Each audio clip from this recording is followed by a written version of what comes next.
This week, we take a look at the upcoming fire hazard system. We get a lot more information on jump points, plus Alpha 324 gets much closer to Wave 2. So before we get to last week's news, Alpha 324 has had a new patch drop last night, and like the previous patch, as mentioned in my last 324 coverage video, this was also intended to release to Wave 2 shortly after release, all being well with the fixes. But unfortunately this morning Cloud Imperium mentioned that due to some pretty frustrating transit bugs, they are keeping it in Wave 1 for now, and we'll look at these issues in the morning to see what is happening and see what they can do about it. So a big shame again that it wasn't able to go to Wave 2. I certainly do prefer them to keep it in the current wave though and resolve these issues first, rather than releasing it to more people still with those problems. But hopefully by the end of today, they can fix these transit problems and we can have a new Wave 1 PTU build with it finally moving to Wave 2 if all remains good. But that is the latest information on Alpha 324's progress. As always, I will continue to keep you informed as each new patch comes along. So this week's Inside Star Citizen was all about the upcoming fire hazard system, which is releasing in Alpha 4.0. Now, it is important to point out that for this sort of brief presentation of this new system, the time it takes for components to result in a fire after taking damage is sped up. It does not take 2 to 3 shots from a weapon to happen, more around 5 full minutes of consistent damage. But for the sake of showing this feature, they heavily sped it up. Also, the smoke visual effects are not present, but they will be in 4.0 and for the tech preview tests coming soon, which will make navigating through the ships when a fire is breaking out even more difficult and scary, making it more challenging to tackle fires. So for the initial rollout of fire in 4.0, it will just be implemented inside ships, so no fire planetside or in space stations or landing zones. Fire is also tightly integrated with the resource network system and will be present for as many ships as they can get done for 4.0, with obviously more coming later down the line, any that get missed off. So it's not going to be every ship that has engineering, but hopefully the vast majority for 4.0.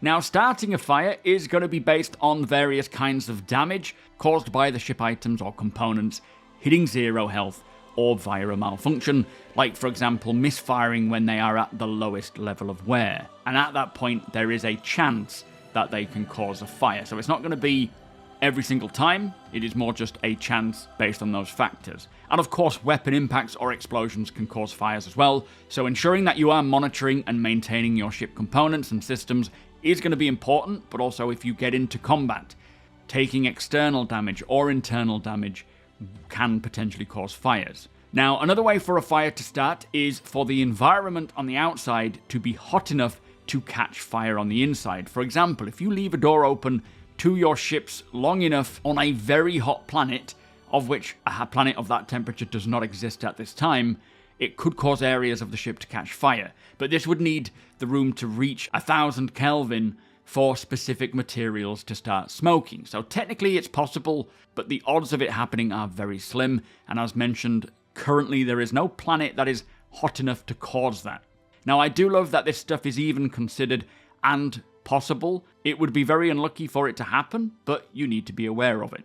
Now, much of the fire hazard system is based on the traditional fire triangle, which is oxygen, fuel, and temperature, with oxygen being tracked by the room system and provided by the life support. Fuel is tracked on every surface of the verse, as they have material markups, and these properties will vary depending on what material type it is. Plus, heat is also marked up on the surface too, as each surface material will be more or less combustible. Now, fire will start small, so it won't just start out blazing straight away, and it will propagate slowly, but if left, it will begin to grow, and the more that it grows, the more quickly it will consume. And as mentioned, each material type has these various properties that determine how combustible each surface is. Most surfaces are combustible, with a few exceptions like glass, but surfaces that are inside ships, like metal surfaces, even though a metal surface wouldn't necessarily be combustible, behind that surface there could likely be materials that are, like cladding, pipes, cables, and so forth. So it kind of makes sense that behind that, the temperature will get hot enough and cause fire to start there. And of course, as you would expect, wood will burn differently to rubber, versus plastic or metal, so the propagation will vary between each material accordingly. And don't worry, not everything will catch fire immediately. It is based on many different properties.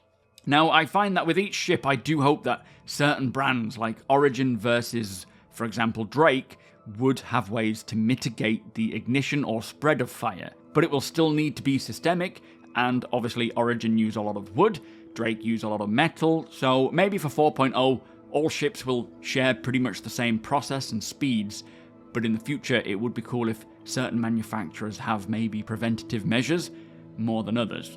Now, other things to consider in case of fire could be what cargo you have on board, what components or weapons you have, and other loose items lying around inside your ship, keeping an eye on these things and getting them out of the way if they are in the fire's path, as you don't want them to be consumed. Now, they do say that players won't be able to directly catch fire, but they will be influenced by it through the player status system. So heat, for example, can cause damage. Your player's internal temperature may rise as well. Lack of oxygen, of course, can cause your character to asphyxiate, so wearing appropriate fire attire, is what I will call it, is going to be quite important. And someday they did say we may see our characters capable of catching fire, but at this time there are tech limitations. So I fully expect this to be the case one day, once they have gotten over those tech limitations, but as always, they don't want to commit to anything just yet. Now, setting fire to ships will be possible, of course. You could bring an item already on fire into a ship that is not on fire, at which point the fire will spread inside the new ship, or you could intentionally damage internal items, which will then set fire and need to be tackled. Networking spent a lot of time, they say, ensuring that fire is synchronized to all players, so you can all see exactly where the fire is. Very happy to hear that, as it is extremely important that all the fire information is shared properly between the clients, so that you're not just walking into fires blazing away and your friend is seeing you do so. But they also need to make it performance friendly, so they have found ways to balance that. Now, when it comes to putting out a fire left unchecked will spread through the ship and impact components and can lead to your ship shutting down, either crippling it or destroying it. So for players to tackle fires, we will have fire extinguishers that will be made readily available throughout our ships, and these extinguishers are simple point and shoot, but you have to make sure that you are pointing your nozzle at the base of the fire to bring that temperature down and take away the heat and oxygen so that it can be put out.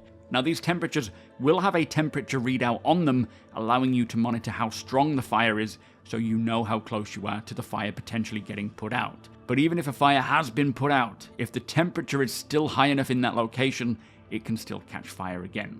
So you have to be paying attention. Now, the fire extinguishers do have limited ammunition, but they can be placed back on the holder to recharge. However, the ship needs to have a functioning life support system for that recharging to function. Now, I really like this whole aspect, and it's all part of that charge and drain system that is in the works right now, meaning we have to be very vigilant about how we are using these extinguishers and not just spraying anywhere. Plus, larger fires will need to be tackled by multiple people, especially if you're using an extinguisher, so that people can take over from locations that you are at while your extinguisher is recharging. Now, once a fire on board your ship has gone long enough, your ship will look completely black and scorched inside, and this can happen if your life support system can keep that fire blazing, providing oxygen for it. But if life support runs out of oxygen, or all of the materials on board the ship are consumed, then the fire will naturally diminish. Now, this means that you can use your life support to put out the fire by killing the supply of oxygen or turning off life support in that particular room where the fire is. That will potentially suffocate the fire, or you could, if you are in space, open the doors to vent the atmosphere, and this will suck out all of the atmosphere in the room and the fire will eventually go out. And I will say that this little snippet of the engineering screen does look pretty cool with the bars and being able to toggle things. Very excited to get this in game, as it is all part of a huge overarching system that will impact how we use our ships. Now, once the fire is out, you can then maintain, fix or replace the damaged components, items or areas, and you will see the burnt areas inside your ship on each of the surfaces. They do have visual damage to represent this, but you will not be able to fix the surface yourself after it has been scorched. You will need to take the ship to a repair station to get it completely repaired, and that will get rid of that visual burn. And talking of visuals, I think it looks amazing the way that they have the burnt and scorched effect, the flames, the way that it propagates, giving a real sense of heat and danger, and it does look like it can become very scary the more it spreads, especially when it gets into a larger area.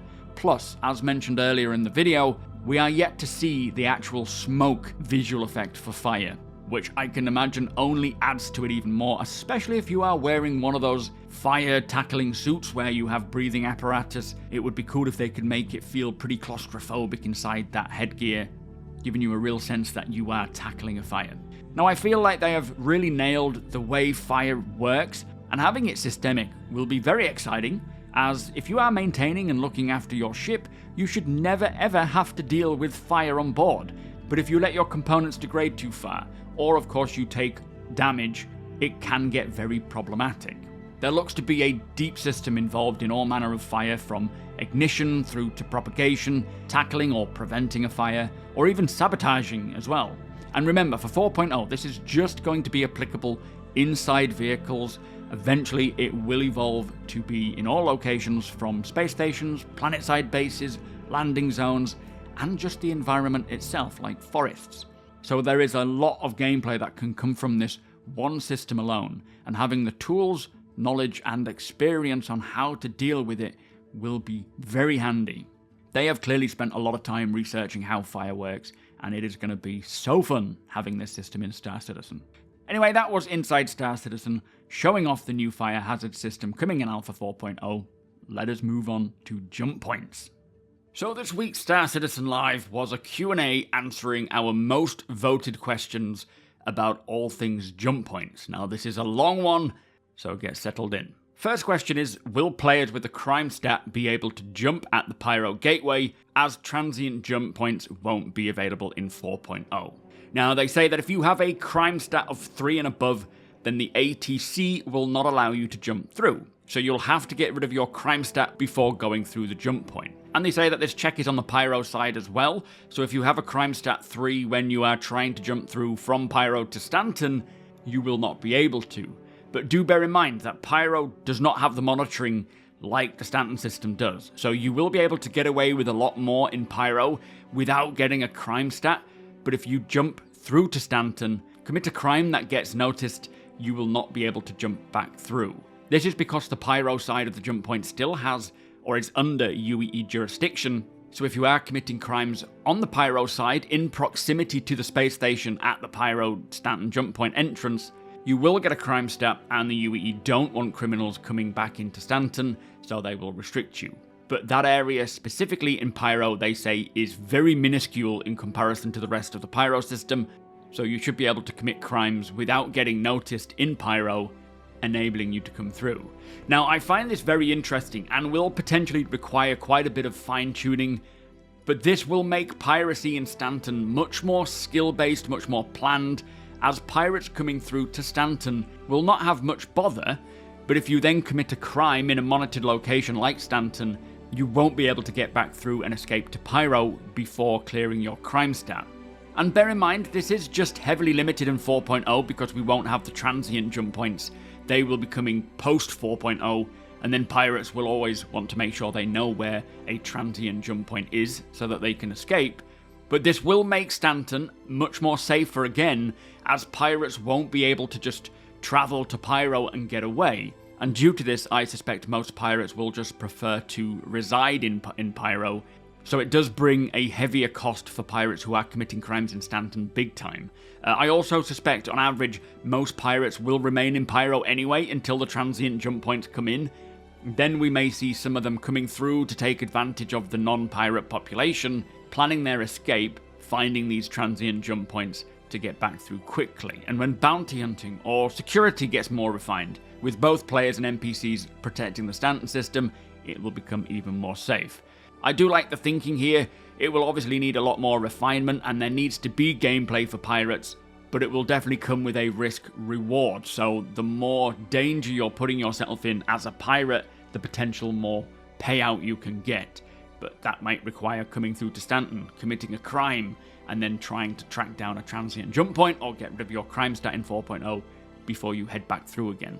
Very interesting. Now, inevitably, the next question is, how do we get rid of a crime stat in Pyro? And they say that you could get incarcerated in Pyro, and then at which point you will be brought back to Klesha in the Stanton system. But I guess that is if the law catch up to you in Pyro, which the only people chasing you in Pyro will be bounty hunters. The UEE won't be coming after you. Maybe the advocacy, but not your general UEE law. Now, there will be other options on how to get rid of your crime stat in Pyro, but they are still considering the potential solutions on how to do this, so there's nothing set in stone yet. There are some cool areas in Pyro, they say, where they would consider it appropriate for players to get rid of their crime stat, and I suspect they will have quite a few places where you can go to get rid of your crime stat, maybe paying a fee to get it done for you, especially as pirates returning to Pyro might have an easier time getting rid of it in the Pyro system versus Stanton if they can hack into the UEE system and clear it that way, provided they can get back to Pyro through a transient jump point, of course. Now, the next question is, will the jump through a jump point consume quantum fuel, and if so, how much? And they say yes, using permanent jump points will consume quantum fuel, which will be a fixed amount per jump point, but there are no numbers at this time as they are still working this out with the economy team and will be adjusted many times throughout Star Citizen's development, much like all of the other stats and specs. Now, next question is, what is stopping us from intentionally falling out of a jump point early and arriving in the other system quicker? Now, they say that it is not a shortcut to just intentionally force yourself out of a jump tunnel, and in order to fall out of one, you will need to have taken enough distortion damage to your ship so that your jump drive overloads, and even if you do survive the exit, you won't be where you wanted to be, and you may be on the edge of a system. So provided you have enough fuel and your ship is still in good enough shape, then you may be able to get to where you want. But it is not going to be like that every time. And when he speaks about distortion damage, how it functions today is not how it will function when it's finished, so there's more to come with that. The wear and tear of components, as well as we know, can cause fires, as we've just heard. So I think it's safe to say that purposefully leaving a jump tunnel is not recommended, and the chances of it going well is slim to none, never mind doing it multiple times. Next question, how difficult will a jump point be to fly through? Now, they say it's meant to be somewhat more of a rollercoaster ride for the main permanent ones. They're pretty reliable, but to every jump tunnel there will be a variation of difficulty. So you won't be able to just get up from your seat, you will have to stay on track. Now, they say that you will feel the turbulence while flying through, and the smaller the ship, the more turbulence you will feel. You may also have to avoid obstacles inside the tunnel, so for ships of all sizes, there will be a lot to think about. Smaller ships suffering more turbulence, but being able to avoid obstacles easier. Larger ships, less turbulence, but obviously weaving your way through those obstacles will be quite challenging. So, for the permanent jump points, you won't need a lot of skill to make your way through. You will still need to be switched on. But for the transient jump points, there will be skill required, but they didn't go into much more detail there. So there is still going to be potential for people to fail permanent ones, especially if you're not paying attention, but on average it should be quite a simple process, but the transient ones will be much more difficult, adding to the whole, should I take this or not? Next question, how will the different jump drives affect jump point gameplay? Now, jump drives will have an impact on how much turbulence you experience. The sizes will affect how they will handle that turbulence and how it affects your ship's handling while inside the jump tunnel, as the drive allows you to manipulate your ship in that space, aligning to the stream of energy that's pulling you through. Distortion protection is also an area that will differ between the drives, but they also want to offer pros and cons when you're choosing a jump drive to suit your skill. So there's a lot of variables that they can expose. So when it comes to picking a jump drive that you want, there will be a lot to consider, which I do like. Next question, will there ever be combat inside of a jump tunnel? Now, they say no, because if you switch back to SEM mode, your drive will then be turned off and you will fail the jump. There may be potential for players to fire FPS weapons or even ground vehicles from a ship, but it might be that the tunnel impacts the velocity or accuracy of that projectile. So there is still things to figure out. The current design is anything that leaves your ship will just get booted out of the tunnel, as it's no longer aligned to the energy, which is what your drive does. So a projectile will likely just get sucked out.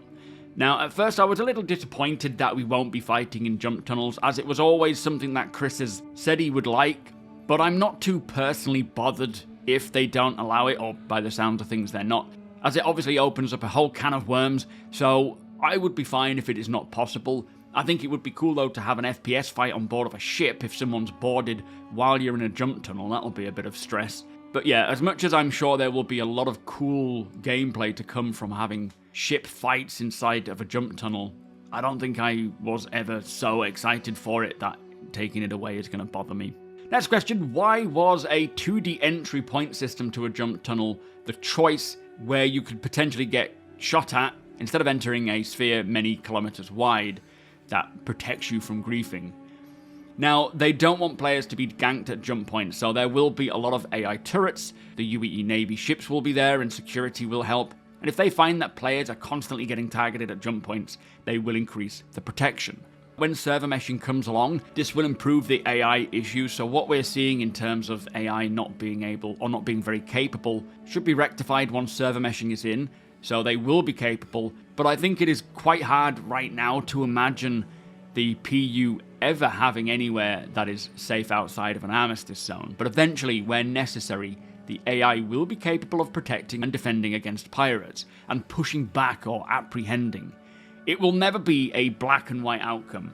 Many factors will apply, like time to get to you to help, level of security in the area, the skill of both the attacking and defending party, and the skill level or size of the NPC force that is helping. But NPCs, or AI I suppose, by way of turrets, will make it extremely difficult for players to commit crimes or get away with crimes in places that they don't want them to. But this is always going to be a case-by-case thing with many variables, and getting it in-game for the first time will require some tuning. But as they've said in the past, they don't want to stop people from doing things by game mastering it or artificially restricting it. They want the game to push back in a meaningful manner to make it more of a challenge on both parties, but in places that are supposed to be high security, it will be, versus where it's not. Anyway, next question is, why are you using an ATC or an air traffic controller system for a jump point? Now, they say that the ATC is there for the permanent jump points, as the UEE want to control and police those coming and going from Stanton to Pyro and vice versa. So they are granting or denying permissions to pass through. And it does make sense to me that the governing bodies do police their borders, especially for these permanent jump points. Transient jump points don't require ATCs, and other jump points in other systems that are not within or connected to UEE systems will be handled differently by different governing bodies. But I like the idea that when you jump through to Pyro, you're not just immediately met with just instant danger. You are in a UEE controlled area where you will have some protection because they want to monitor who is coming through, the commerce that is coming through. But the minute you step out of that minuscule area, as they say, you are then entering Pyro, and it is no man's land. Now, the next question is, exiting the wormhole won't always be in the same location. How will this affect group gameplay? Now, they say that everyone exits at the same point, but there will be slight divergence to one another, to spread enough to not fear each other exiting into each other, basically. But you will still be within a few kilometers of each other. So if you are jumping as a group, you will remain within enough range to get together and defend yourselves. Now, there are multiple points around the exit to where you can come out of, so campers won't be able to just know where you're going to exit. So it's not going to be immediately easy to camp someone, but they really want to test this and see how it works and see where the strengths and weaknesses are. But you are, again, exiting into a location that is monitored. So pirates, especially if they have a crime stat, they're not just going to be able to sit there and wait for you to come through or wait for people to jump out. They will be attacked by security and turrets and so forth. But it sounds to me like there is a lot to test here and see how it all functions. Like whether players find a way to camp, how to mitigate it using the game systems, but keeping an eye on it in case it gets too easy either way. We won't know whether it'll be a problem or not until we get it in-game and we are testing it and see what happens, but I'm certain that right out of the gate, things will need to be adjusted to make sure that it plays exactly how it needs to, and eventually it'll get tuned and work as intended. Next question is, what happens if you kill a crew member or pirate while heading through a jump point? So basically, if they're on your ship and you kill them, or your crewmate gets killed, what will happen? And you will just regenerate back to the last place that you created an imprint. So pretty much as it works today, meaning that once you get through to Pyro, it is a good idea to maybe register a new imprint in Pyro so you won't get yeeted back to Stanton upon your death. Definitely taking a ship with regen capabilities will be handy here, like a Carrack or having a Nurser Rover on board. Next question is, can you tow ships back through a jump point? And no, you won't. You will be able to tow ships during quantum travel, which I think is bugged right now, but definitely not through a jump point. You can bring dead ships inside your ship if it fits. That will allow you to then travel back through a jump point with a ship on board, but not externally via a tractor beam, which is a bit of a shame, but I guess it does make sense to how the jump points are intended to work. The jump drive needs to be tuned to the jump. Anyway, next question. Will we ever see the big jump gate structures return, or are they entirely off the table? Now, they say that jump points are not things that human tech can maintain, so having this kind of structure around them doesn't make sense with how their design intends to work. They say there were just too many inconsistencies that just won't make it make sense. So at this time, no, the gates are not intended to come back, but that doesn't mean that that won't change later down the line as they continue to develop. They may change their minds, but as it stands right now, it's not coming. Now, personally, I would love to see them come back, as I do think they look incredible. But even if they don't, it's not the end of the world for me. I just hope they can find a way to bring it in. But it's obviously not as simple a decision as just plopping them in. It needs to make sense. And I personally hope that we could see some jump points using gates, but not all of them. But yeah, we will see. Next question, is the unified jump point sizing a permanent solution, or will we see small, medium, large jump points come again in the future? Now, for permanent jumps, the first one especially, it is a large jump point, as they are important jump points. In the future, who knows, but right now, these main jump points are set to allow for all sizes. Now, I think that once we have a larger number of permanent jump points in game, I'm hoping it's possible that we can get these sort of limitations back in. I feel like the main reason is just because the first ever jump point is the Pyro Stanton one, which was supposed to be a medium jump point, but for the sake of everyone waiting so long for Pyro, they don't want to restrict certain ships from travelling back and forth, especially with hauling and the economy. So I really hope that they can reintroduce this jump point sizing for permanent points, as it really did add a whole nother level to navigation, or being a navigator on board your ship. Plotting a route through multiple systems, having to make sure that you are choosing the right jumps for your ship size, and sometimes it will take you on a route that you might not want to go to because it's dangerous, but at which point you would then have to hire escorts just for that section. I think that was a real cool aspect of jump points and that kind of gameplay. But just like jump gates, it's not the end of the world for me if it doesn't ever return, but I personally do hope it does. Next question, how will transient jump points be discovered in the future? So basically every jump point emits a radar signature, with each signature being unique. And so different ships' radars can have a better sensitivity to different types of signatures and provide different information about those signatures, like how strong that signature is, how far away that signature might be, how long the tunnel itself might be, and so on. So there is a lot of info that they can reveal about the transient jump points, so finding them with the right ship will be important. For example, the Karak, that is designed to search for jump points. When these ships' radars are in, you will be able to explore and search for these jump points, monitoring these signals, and with all the work coming for the resource network, eventually having the option to swap radars will be possible, so players can get radars for certain roles, like exploration. However, this won't be in Alpha 4.0, it will likely come alongside the introduction of transient jump points. And there is a lot of work going on to radars, scanners, the signature system right now. I'm hoping that for 4.0 we will see these updated radars and scanners and so forth release, but when it comes to actually searching for transient jump points, that'll be post 4.0, so radars being able to search for them won't be necessary until those come in. Next question, will dynamic jump points, or the transient jump points, stay open long enough to store and log their information to sell or use multiple times? And they say yes.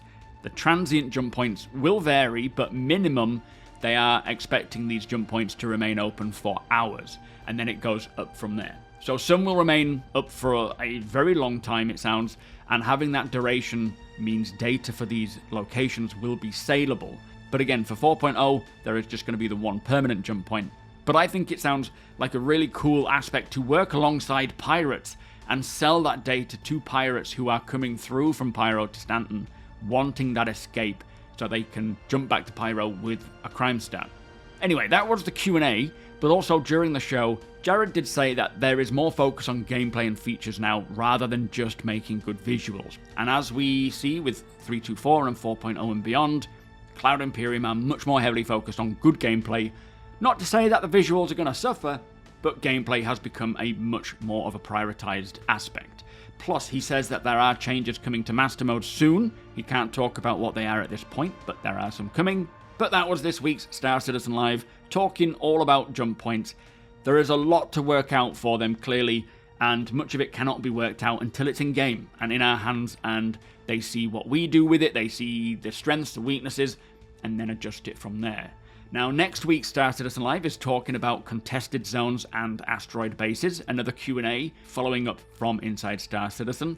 Talking of which, Inside Star Citizen this week is on the surface of Pyro, looking at social gameplay within Pyro that is not all about combat. So introducing us to the Headhunters gang, plus the Citizens of Prosperity group, which I am very interested in learning more about these citizens. I think all we know, or last we heard, is that they are trying to drive out the criminal presence in Pyro and make the system safer. So it sounds like there could be some kind of mission or reputation to earn with this group where players are each working on either side, keeping the system free from pirates or a pirate hotspot, depending on where your allegiances lie. But we will hear more this week on Thursday, so really excited for that one. But that was a very lengthy Star Citizen Live. Let us move on. So also last week, the latest subscriber update is available, plus both the Persistent Universe and Squadron 42 monthly reports were released. Now, I have already covered the Squadron 42 monthly report into its own dedicated video, which I will link below, with the Persistent Universe report coming later this week. So that brings us to the end of the show. If you do enjoy my content, please consider subscribing and hitting that like button. Also, I am able to do this thanks to my very generous patrons and channel members. If you appreciate what I do and would like to help make it even better from as little as $1 a month, all of the links are provided below.